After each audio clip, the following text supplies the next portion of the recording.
الله الرحمن الرحيم خذ العفو وأمر بالعرف وأعرض عن الجاهلين صدق الله العظيم اللهم صل على محمد وعلى آل محمد كما صليت على إبراهيم وعلى آل إبراهيم إنك حميد مجيد اللهم بارك على محمد وعلى آل محمد كما باركت على إبراهيم وعلى آل إبراهيم إنك حميد مجيد 9 پارے کا 14واں رکوع ہے اور سورہ اعراف کی آیت نمبر 199 سے درس کا آغاز ہو رہا ہے۔ پچھلی آیات میں مشرکوں کو سمجھایا گیا تھا کہ جن بتوں کی تم پوجا کرتے ہو وہ تمہارے نفع نقصان کے مالک نہیں، وہ تمہاری حاجت روائی نہیں کر سکتے، وہ تمہارے لیے مشکل کشا نہیں ہیں۔ اب ظاہری بات ہے مشرکین نے پھر بدتمیزی کرنی تھی،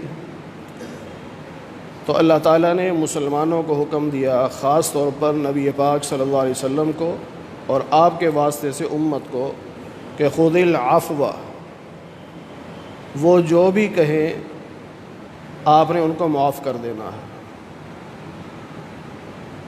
یعنی لڑائی نہیں کرنی۔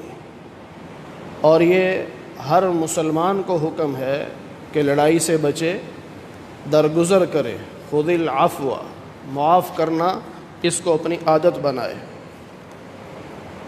انسان ہے، اونچ نیچ ہوتی ہے، غصہ بھی آتا ہے، لیکن مومن کا حال یہ ہونا چاہیے، مومن کی صفت یہ ہونی چاہیے کہ وہ معاف کر دے۔ وَأَمُرْ بِالْعُرْفِ، معاف کرنے کا یہ مطلب نہیں کہ آئندہ میں تبلیغ ہی نہیں کروں گا، آئندہ میں کہوں گا ہی کچھ نہیں، اس کی بدتمیزی کو معاف کرو اور نیکی کا حکم دیتے رہو، تبلیغ کرتے رہو، دعوت دیتے رہو۔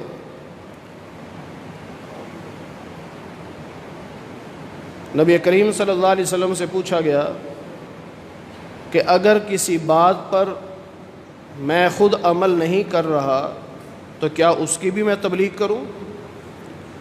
تو آپ صلی اللہ علیہ وسلم نے فرمایا تم اس کی بھی تبلیغ کرو، بے شک خود عمل اس پہ ہو رہا ہے یا نہیں ہو رہا، تبلیغ کرو، اس تبلیغ کی برکت سے اللہ تمہیں بھی عمل کی توفیق عطا فرما دے گا۔ تو ایک تو معاف کرنا، دوسرا اچھائی کا حکم دینا، تیسرا وَأَعْرِضْ عَنِ الْجَاهِلِينَ، جاہلوں سے بحث نہیں کرنی، جاہلوں سے بحث نہیں کرنی، ان سے منہ پھیر لیں۔ منہ پھیرنے کے مطلب نہیں ہے کہ ناراض ہو جائیں، منہ پھیرنے کا مطلب یہ ہے کہ خوش اسلوبی کے ساتھ بحث سے نکل جائیں، بحث نہ کریں۔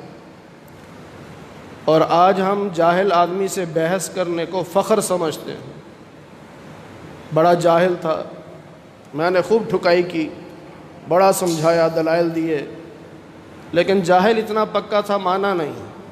اور بھائی تمہیں کس نے کہا کہ جاہل سے بحث کرو؟ اللہ کا قرآن منع کرتا ہے جاہلوں سے بحث نہ کرو، مسئلہ سمجھا دو، کوئی مانے نہ مانے اس کی اپنی مرضی ہے، جاہل سے بحث نہیں، بحث کسی علم والے سے ہونی چاہیے۔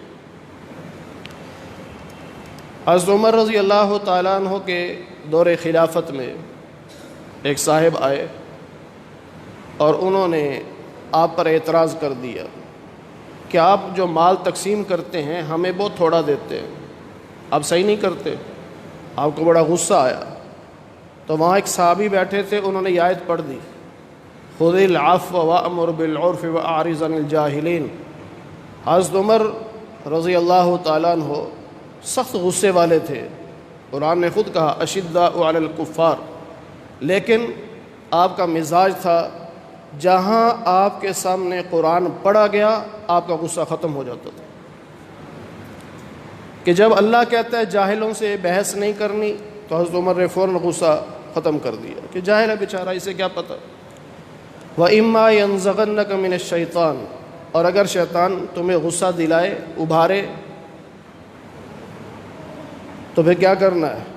فاستعذ باللہ، اللہ سے پناہ مانگو، یعنی اعوذ باللہ من الشیطان الرجیم پڑھو، اس سے غصہ ختم ہو جائے گا۔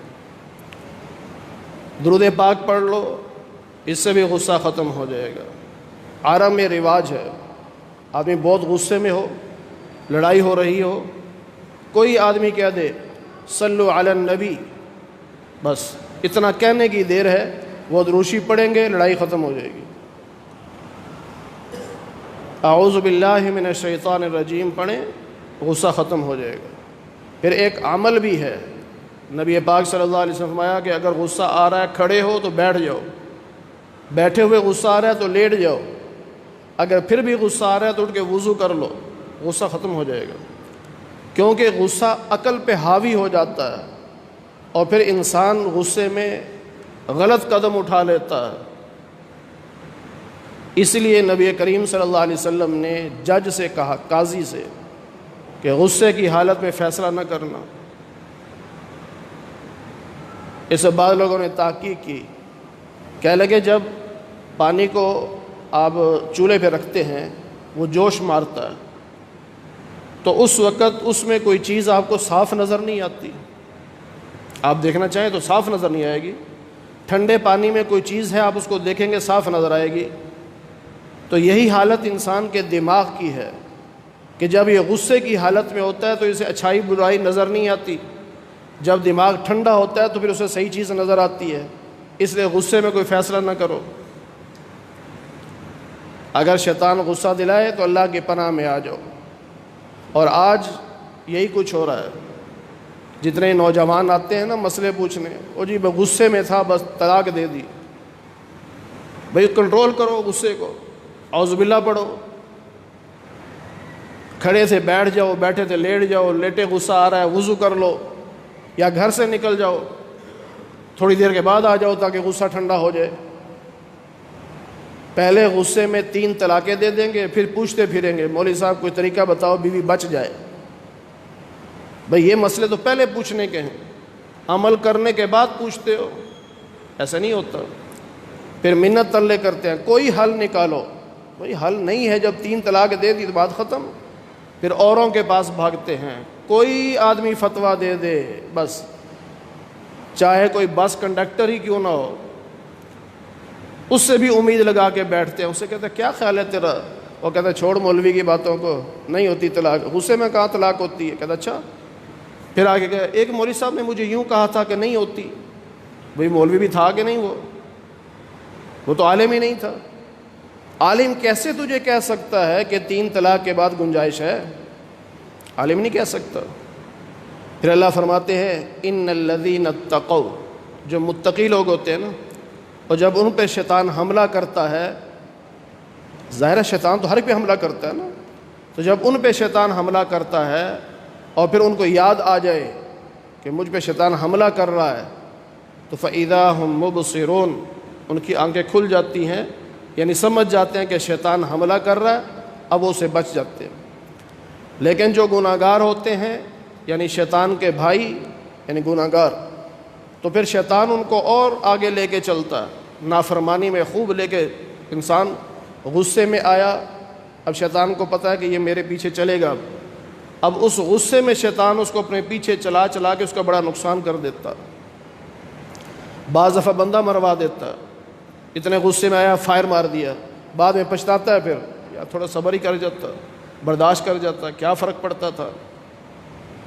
وَإِذَا لَمْ تَأْتِهِمْ بِآیَةٍ، اور جب آپ ان کے سامنے کوئی معجزہ پیش نہیں کرتے یا کوئی آیت پیش نہیں کرتے، تو یہ آگے سے مذاق اڑا کے کہتے ہیں لَوْلَا اجْتَبَیْتَہَا، کیوں نہیں گھڑ کے لے آئے کوئی آیت؟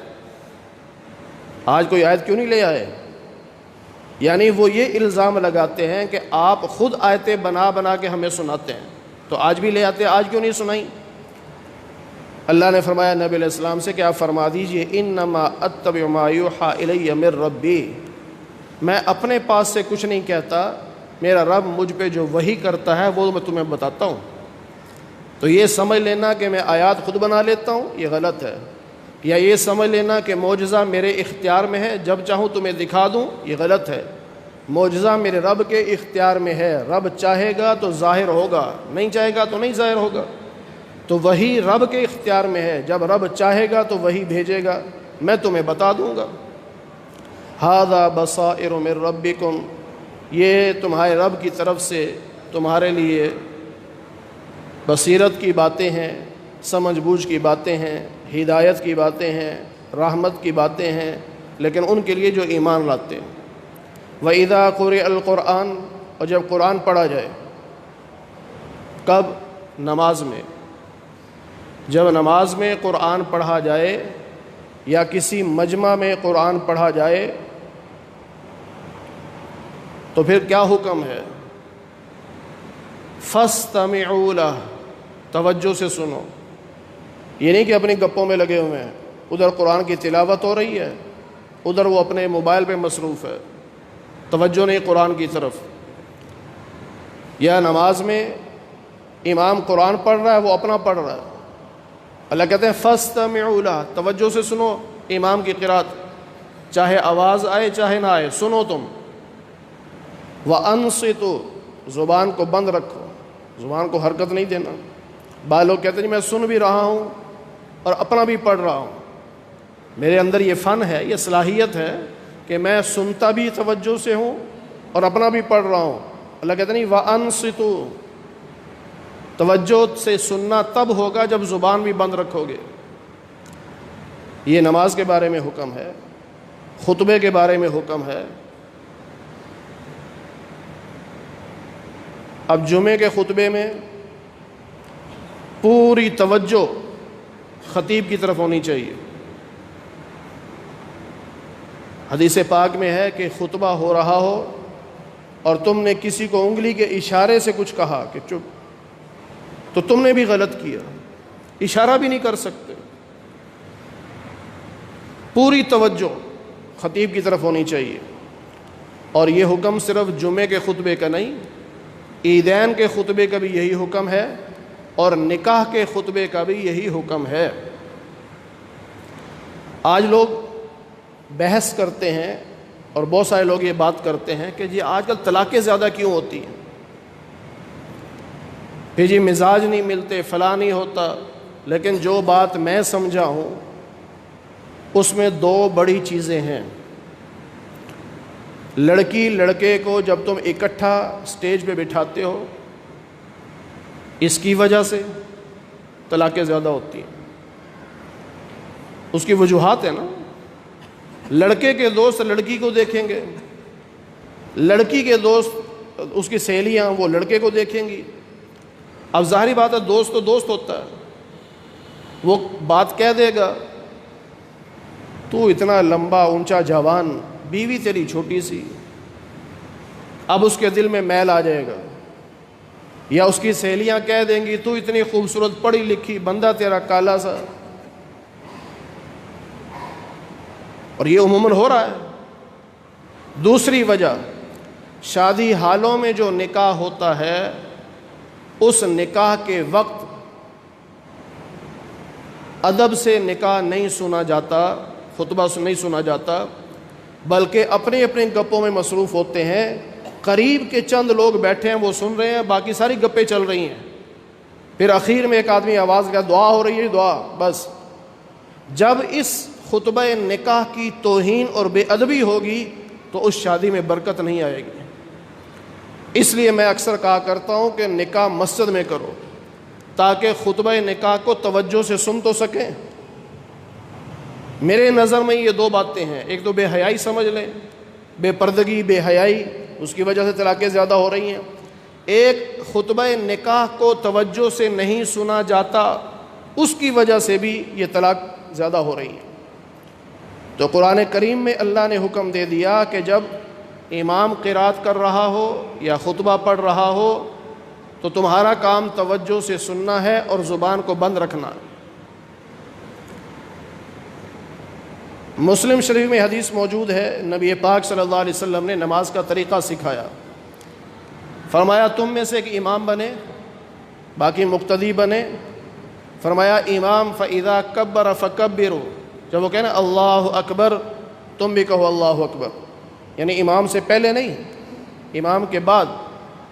جس نے امام سے پہلے کہا اس کی نماز کیسے ہوگی پھر؟ وہ تو امام سے پہلے ہو گیا۔ تو جب امام اللہ اکبر کہے اس کے بعد تم بھی اللہ اکبر کہو۔ پھر فرمایا وَإِذَا قَرَأَ، جب امام تلاوت شروع کرے فَأَنصِتُوا، اپنی زبان کو بند رکھو، روک لو زبان، تم نے نہیں پڑھنا۔ پھر آگے فرمایا وَإِذَا قَالَ وَلَا الضَّالِّينَ، جب امام کہے وَلَا الضَّالِّينَ فَقُولُوا آمین، اب تم بھی آمین کہو۔ اب سوچنے کی بات یہ ہے کہ اگر ہر مقتدی نے اپنی اپنی سورہ فاتحہ پڑھنی ہے، الحمد شریف اپنی اپنی پڑھنی ہے، تو پھر آمین اکٹھی کہنے کا حکم کیوں ہے؟ اللہ کے نبی صاف فرما رہے ہیں امام جب پڑھنا شروع کر دے تم چپ ہو جاؤ، اور جب امام ولا الضالین میں پہنچے اب تم آمین کہو۔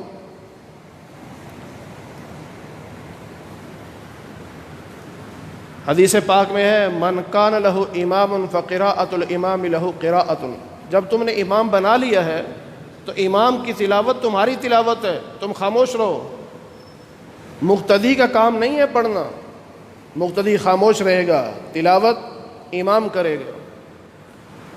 اب زیادہ تر لوگ جو حدیث پیش کرتے ہیں کہ لا صلاۃ لمن لم یقرأ بفاتحۃ الکتاب، کہ جو سورہ فاتحہ نہیں پڑھتا اس کی نماز نہیں ہوتی، اب اس پر دلیل دیتے ہیں جی جب کہہ دیا کہ جو نہیں پڑھتا، چاہے امام ہو چاہے مقتدی ہو چاہے کچھ بھی ہو، جو نہیں پڑھتا، اور بھائی یہ تمہاری تشریح ہے، صحابہ رسول سے پوچھو۔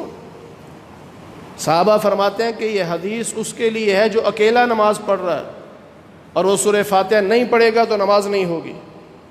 امام کے پیچھے فاتحہ نہیں پڑھنی، خاموش کھڑے رہنا، تمہیں سننے پر ثواب ملے گا، اور امام کا پڑھنا ایسے ہی ہے جیسے سارے مقتدیوں کا پڑھنا ہے۔ پھر آگے اللہ فرماتے ہیں کہ لعلکم ترحمون، جب تم توجہ سے سنو گے خاموش رہو گے تم پہ اللہ کی رحمت ہوگی۔ اللہ کی رحمت کے مستحق تبھی بنیں گے جب توجہ سے سنیں گے اور خاموش رہیں گے۔ وَاذْكُرْ رَبَّكَ فِي نَفْسِكَ، اور اپنے دل میں اپنے رب کا ذکر بھی کرو، اللہ کو یاد کرو۔ تضرعا وخیفتا، عاجزی بھی ہونی چاہیے، خوف خدا بھی ہونا چاہیے، متکبرانہ انداز میں ذکر نہیں، جس طرح آج کل بعض مجلسوں میں ڈانس بھی ہو رہا ہے ذکر بھی ہو رہا ہے، ناچ رہے ہیں جھوم رہے ہیں، یہ کون سا ذکر ہے؟ ذکر ہو جس میں خوف خدا ہو اور عاجزی ہو۔ ودون الجہر من القول، اونچی آواز سے ذکر نہیں کرنا، آہستہ آواز میں کرنا ہے۔ اور پھر بالغدو والآصال، صبح و شام کرو، مطلب یہ ہے کہ ہر وقت ذکر میں رہو، چلتے پھرتے کرتے رہو۔ اگر نہیں کر سکتے تو کم از کم جیسے ہمارے تبلیغ والے بزرگ فرماتے ہیں کہ 3 تسبیحات صبح 3 تسبیحات شام کو، یہ کم از کم ہے، ورنہ تو ہر وقت ذکر کرو۔ ولا تکم من الغافلین، غافلوں میں سے نہ ہو جانا، یہ جو اللہ کے ذکر سے غافل ہیں، اللہ کی یاد سے غافل، ان میں نہیں ہونا۔ ان الذین عند ربک، جو رب کے قریبی لوگ ہیں، فرشتے ہوں چاہے انسان ہوں، لا یستکبرون عن عبادتہ، وہ اللہ کی عبادت کرنے سے تکبر نہیں کرتے، وہ رب کے سامنے جھکنے سے شرم محسوس نہیں کرتے۔ ہم چھٹے پارے میں پڑھ چکے، لن یستنکف، آر محسوس نہیں کرتے، شرم محسوس نہیں کرتے۔